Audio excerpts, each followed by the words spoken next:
para comenzar.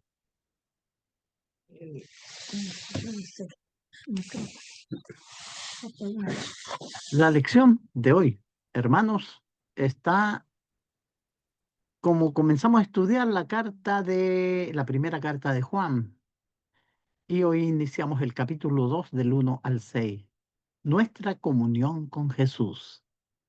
Fíjese que es muy interesante lo que el apóstol Juan quiere transmitir a los hermanos. Nuestro texto de estudio lo tenemos acá en el capítulo 2 del 1 al 6. Dice: hijitos míos, estas cosas os escribo para que no pequéis. Si alguno hubiere pecado, abogado tenemos para con el Padre, a Jesucristo el justo, y Él es la propiciación por nuestros pecados. Y no solamente por los nuestros, sino también por los de todo el mundo.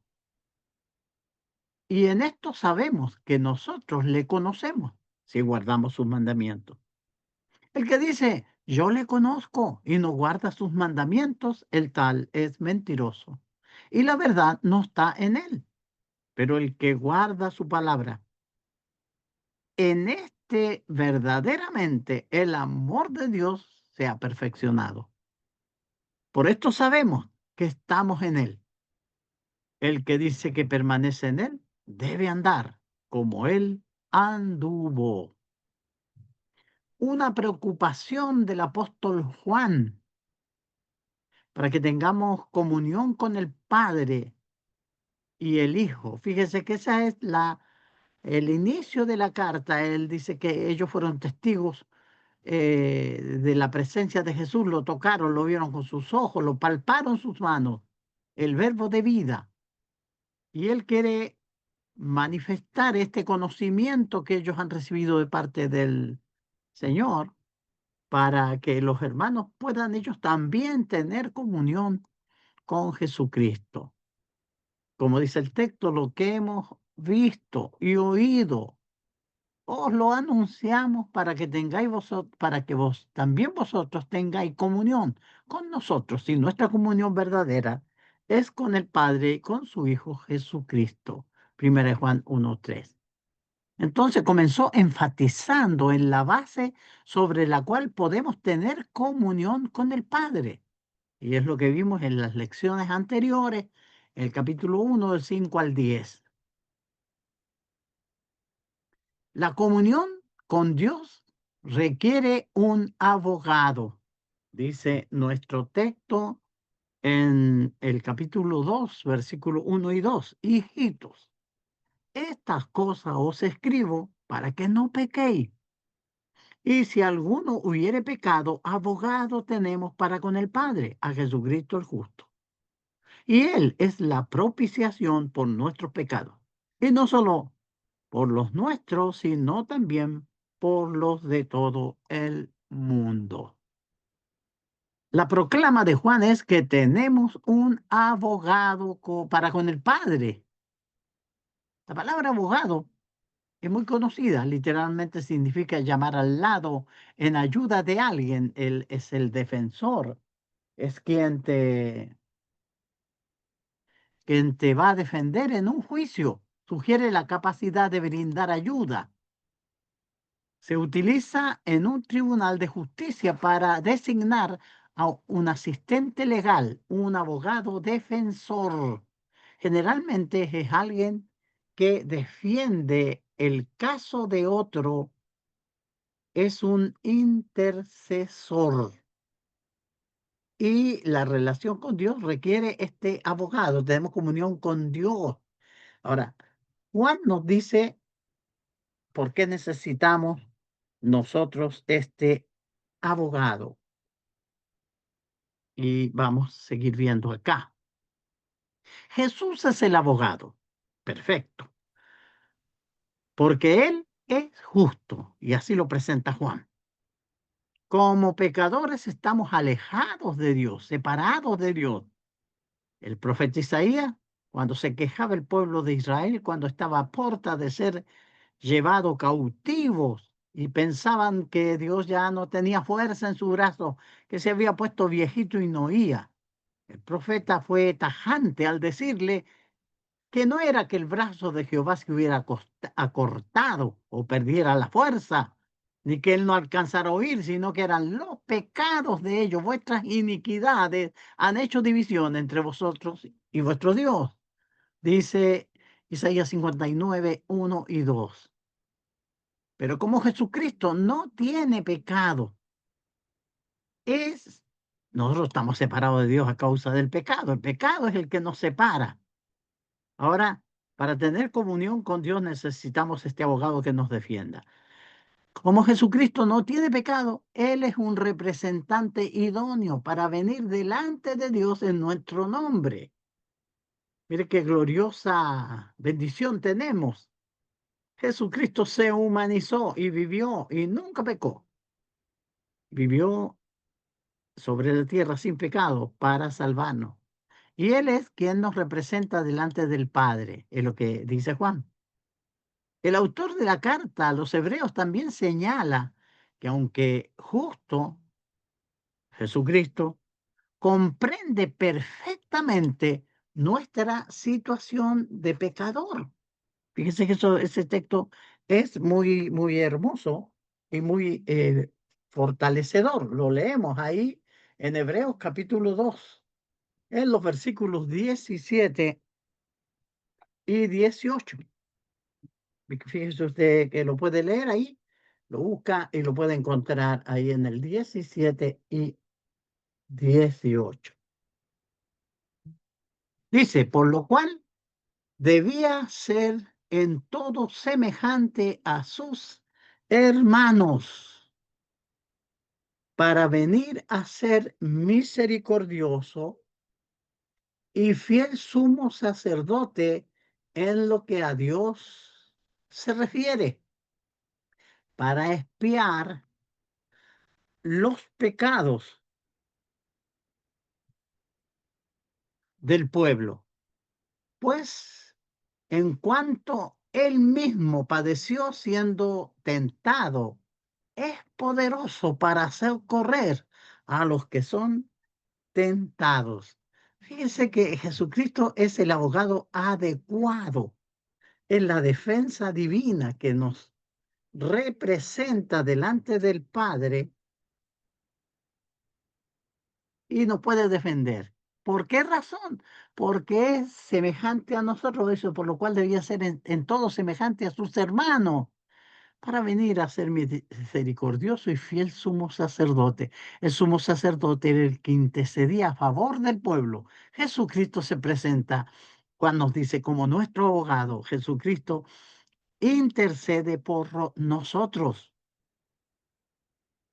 Y él tenía la calificación necesaria, adecuada. ¿Por qué? Porque él mismo padeció siendo tentado cuando vivió en la tierra como ser humano. Y en esa condición, aunque él nunca pecó, él es poderoso para socorrernos o para socorrer a los que son tentados, dice el texto. Entonces, fíjese qué hermosa situación esta que tenemos con el abogado que nos pone el cielo mismo. Otro texto importante está en Hebreos 4, 14 al 16, hablando de sumo sacerdote que es Jesucristo. Fíjese que hemos dicho que el sumo sacerdote es alguien que intercedía a favor del pueblo.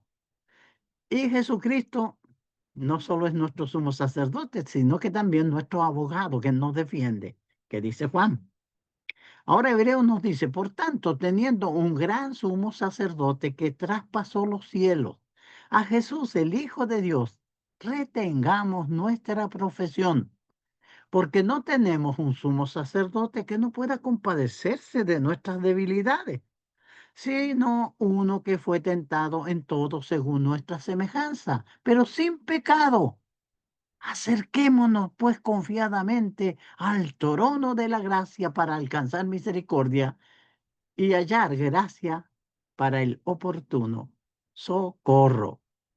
El texto anterior nos decía que Él nos puede socorrer porque Él mismo padeció siendo tentado y es poderoso para socorrernos. Y nuestro texto nos dice que Él fue tentado en todo según nuestra semejanza, pero sin pecado, y podemos acercarnos confiadamente al trono de la gracia. Entonces, el texto en el capítulo 2 dice, y Él es la propiciación por nuestros pecados. Fíjense, tenemos a Jesucristo, que es el abogado que nos defiende. Y ahora Juan nos habla de otra palabra, propiciación. La palabra propiciación trae la idea de apaciguar. Por ejemplo, los paganos ofrecían sacrificio para apaciguar a sus dioses. No sé, me acuerdo de películas antiguas que cuando el volcán estaba en erupción, los jefes indios sacrificaban a la más hermosa hija del jefe y la llevaban y la tiraban como sacrificio al volcán para apaciguar la ira, en este caso de los dioses, según ellos. Pero fíjese que eso hacían los paganos, ofrecían sacrificio para apaciguar a sus dioses. Esta misma idea lleva la palabra propiciación de Jesucristo, es el sacrificio que va a apaciguar la ira de Dios por el pecado. En el Nuevo Testamento, fíjese que esto es bien importante, es Dios, no el hombre quien ofrece sacrificio para apaciguar o sacrificio apaciguador para el pecado. Mire que es hermoso esta idea aquí en el capítulo 4, 1 Juan 4:10. Dice, en esto consiste el amor, no en que nosotros hayamos amado a Dios, sino que Él nos amó a nosotros y envió a su Hijo en propiciación por nuestros pecados. Jesucristo vino a apaciguar la ira de Dios por el pecado, por eso es nuestra propiciación. Su sacrificio satisface la justicia de Dios que exigía la muerte del pecador. Pero en este caso, el que ofrece el sacrificio para que tengamos paz con Él es Dios mismo. A través de su muerte en la cruz, Jesús es el medio por el cual Dios puede mostrar misericordia al pecador. Pero estamos muertos en delitos, en pecados, separados de Dios eternamente. La única condición que enfrentamos es el infierno, perdidos eternamente, pero la misericordia de Dios ha manifestado a su Hijo Jesucristo. Jesucristo puede, o sea, Dios puede mostrar misericordia al pecador por medio de Jesucristo, que fue el sacrificio de propiciación, el sacrificio apaciguador. Por eso en la sangre de Cristo es donde nuestros pecados son lavados. Y esto explica cómo Dios puede ser justo, como dice el versículo 1 de nuestro texto, 1:9. Si confesamos nuestros pecados, Él es fiel y justo para perdonar nuestros pecados y limpiarnos de toda maldad. Dios puede perdonar nuestros pecados, pero basado en el sacrificio de su Hijo Jesucristo. Por eso el versículo 10 dice que debemos de confesar nuestros pecados. Esta maravillosa propiciación fue dada al mundo entero. Fíjese que Él es la propiciación por nuestros pecados. Pero se voy a cambiar que estoy en el... Ahí está, en el 2. 2:2. Dice, y Él es la propiciación por nuestros pecados y no solamente por los nuestros, sino también por los de todo el mundo. La sangre de Jesús, el sacrificio de Jesús, puede liberar a todo el mundo de la condenación del pecado. Y esta maravillosa propiciación lograda por Jesucristo fue dada al mundo entero, como dice este texto. Pero solo tienen acceso a ella quienes creen en Jesús. Fíjese que Solo los que creen en Jesucristo pueden tener o pueden recibir esa gracia de Dios. Romanos 3 dice, pero ahora, aparte de la ley, estoy leyendo 3, 21 al 26, pero ahora, aparte de la ley, se ha manifestado la justicia de Dios testificada por la ley y los profetas. La justicia de Dios por medio de la fe en Jesucristo, para todos los que creen en Él, porque no hay diferencia. Por cuanto todos pecaron, están destituidos de la gloria de... Están, a ver, sí, destituidos de la gloria de Dios, siendo justificados gratuitamente por su gracia, mediante la redención que es en Cristo Jesús, a quien Dios puso como propiciación por medio de la fe en su sangre, para manifestar su justicia a causa de haber pasado por alto en su paciencia los pecados pasados, con la mira de manifestar en este tiempo su justicia, a fin de que Él sea el justo, el que justifica al que es de la fe en Jesús. Esta misericordia, esta bondad de Dios se extiende al mundo entero, solo la reciben quienes por la fe, por creer en Jesús, lavan sus pecados en su sangre. Andando en la luz como Él está en luz. Vamos a volver a nuestro texto de estudio de Primera de Juan, capítulo 2.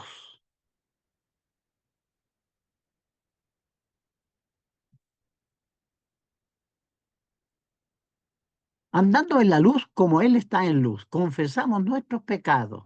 No negamos que no tenemos pecado, reconocemos nuestra debilidad y confesamos. Nos apoyamos en nuestro abogado y en la propiciación de Jesucristo el justo. Por eso podemos tener acceso a Dios. Tenemos un abogado que nos representa y nos defiende, porque Él vivió en la tierra como nosotros y conoce de qué se trata esto de estar acá en la tierra.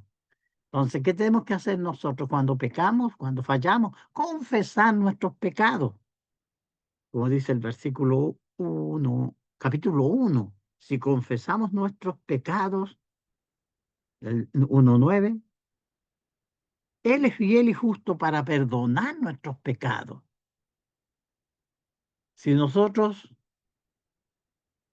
negamos que somos pecadores, hacemos a Dios mentiroso. Entonces, nosotros confesamos, reconocemos con Dios que sabe que yo he pecado y yo también reconozco que he pecado y la sangre de Jesucristo nos limpia de toda maldad.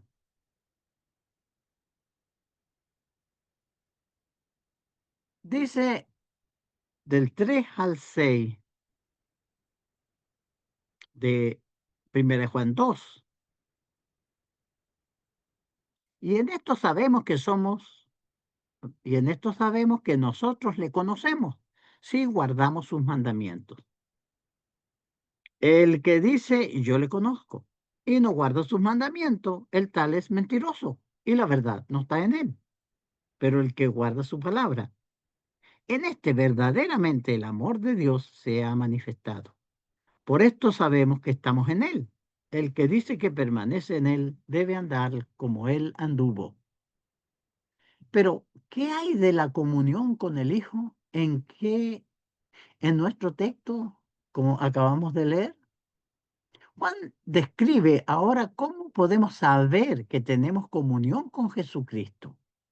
Una frase clave en este pasaje es, en esto conocemos, que aparece en los versículos 3. Dice, en esto sabemos o conocemos. Y el versículo 5, y en esto sabemos que estamos en Él. En otras palabras, así es como podemos estar seguros. Así es como podemos estar seguros de que tenemos comunión con Jesús.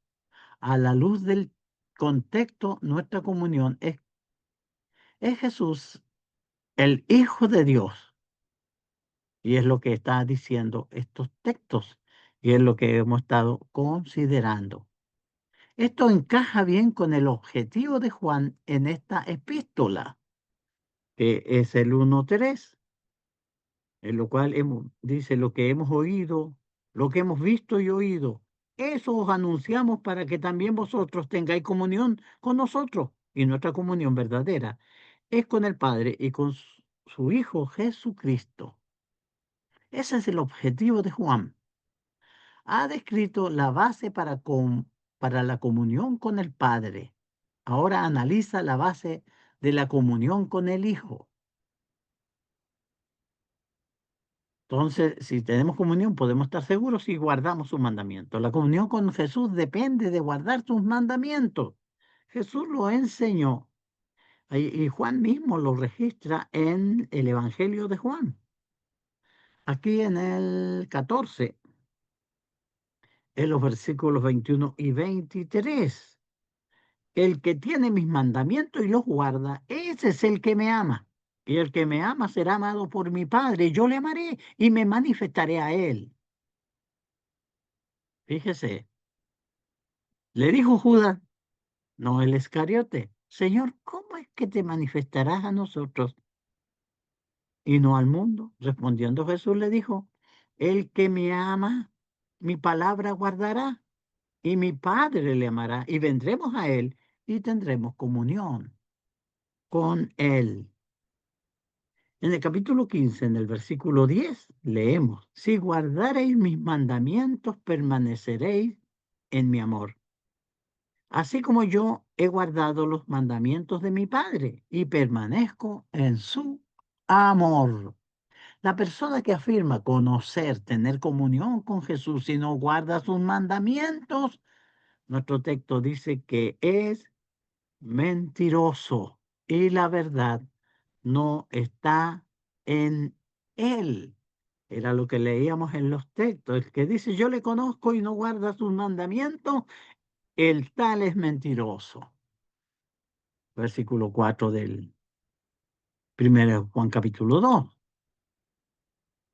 Es como el que dice tener comunión con el Padre mientras camina en oscuridad. Como decía el versículo 6 del primer capítulo, si decimos que tenemos comunión con Él y andamos en tinieblas, mentimos y no practicamos la verdad. ¿Qué significa conocer a Jesús?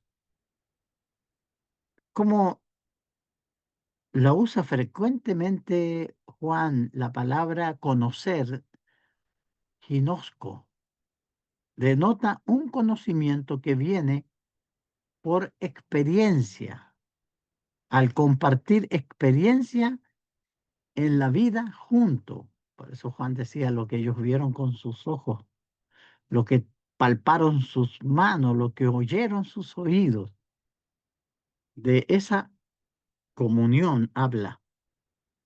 En este sentido implica que se ha producido una comunión, un compartir, un contacto.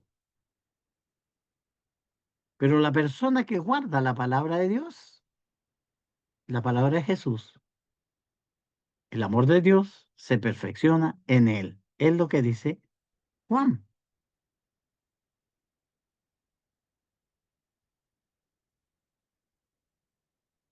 En este amor de Dios,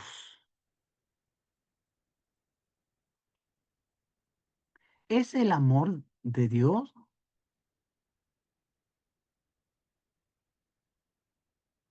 Fíjese el 3, 16 y 17 de Primera de Juan.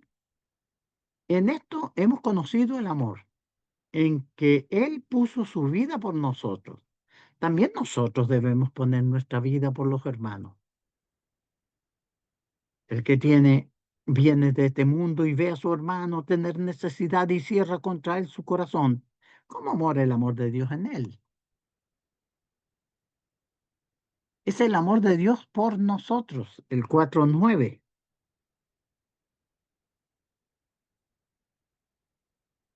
En esto se mostró el amor de Dios para con nosotros, en que Dios envió a su Hijo unigénito al mundo para que vivamos por Él. Es también nuestro amor a Dios. Entonces, en estas preguntas, este es el amor de Dios, el amor de Dios por nosotros. Y aquí en los versículos 5, bueno, en el capítulo 5, quiero decir, en los versículos 2 y 3 dice, en esto conocemos que amamos a los hijos de Dios, cuando amamos a Dios y guardamos sus mandamientos. Pues este es el amor a Dios, que guardemos sus mandamientos, y sus mandamientos no son gravosos. Este amor a Dios se perfecciona, se hace completo, dice Juan, solo cuando guardamos los mandamientos de su Hijo. Ya hemos leído esos textos y vamos a volver al Evangelio de Juan, en el capítulo 14, y los versículos 14 y 15, que dice Juan 14, perdón, no, capítulo 15, capítulo 14, versículo 15. Si me amáis, guardad mis mandamientos.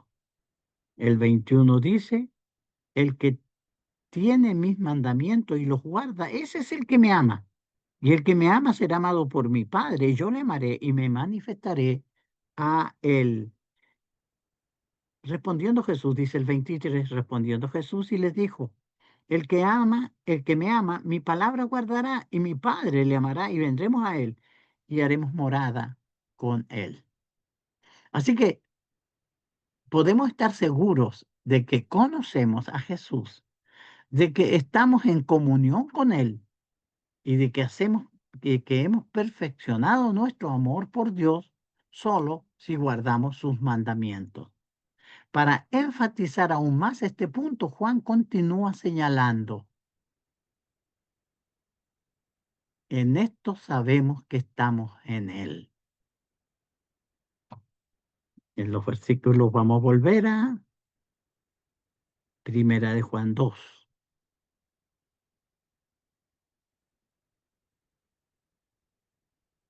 Dicen los versículos, pero el que guarda su palabra, en este verdaderamente el amor de Dios se ha manifestado.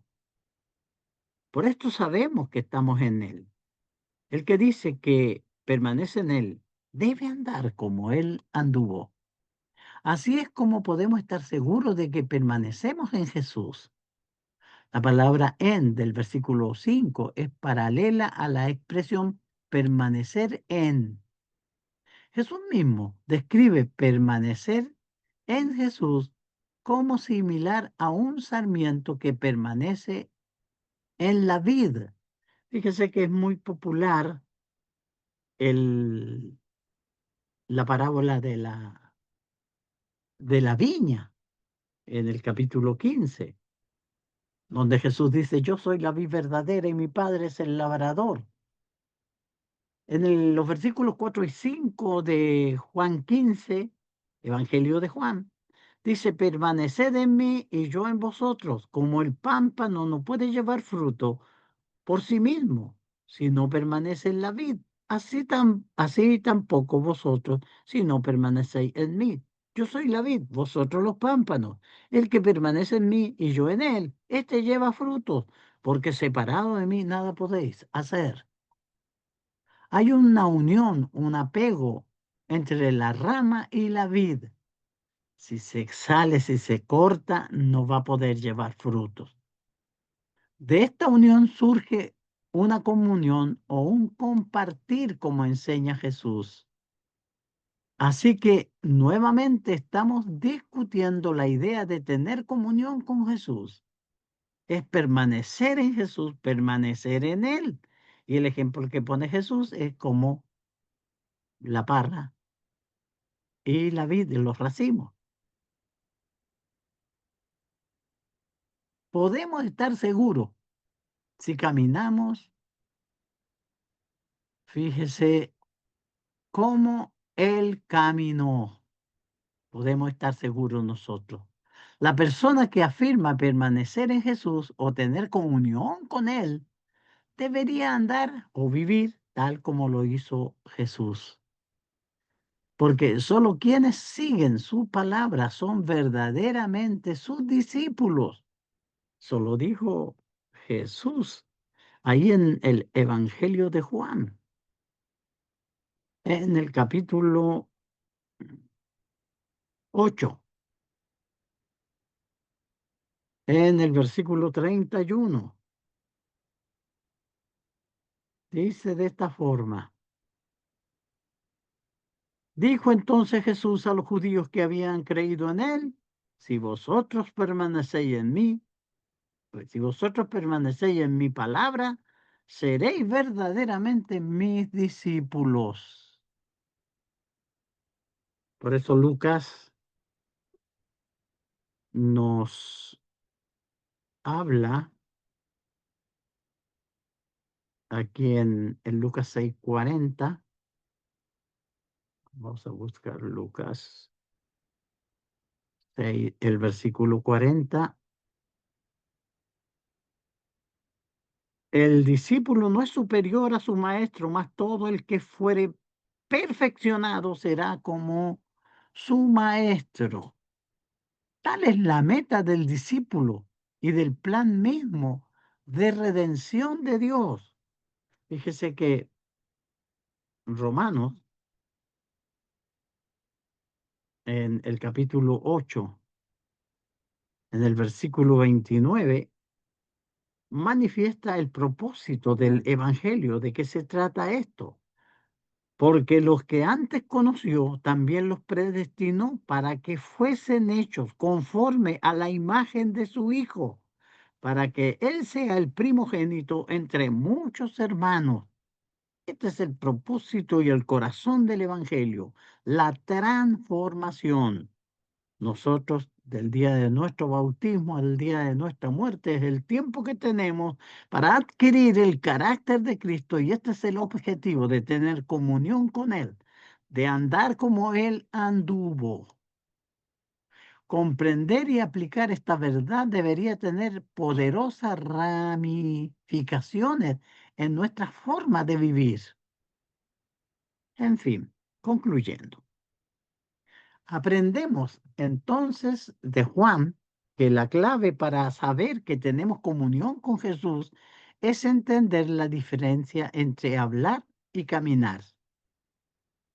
Cualquiera puede decir que conoce a Jesús y que permanece en él, pero los que realmente saben, los que realmente son los que guardan sus mandamientos y los que caminan como Él caminó, o sea, en santidad.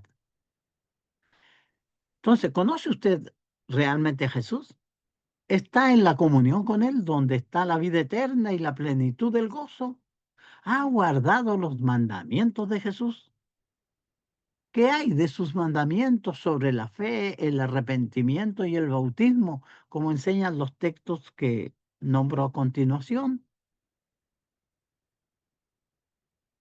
¿Y qué decir de sus mandatos de observar todo lo que ordenó, incluyendo lo revelado por medio de los apóstoles?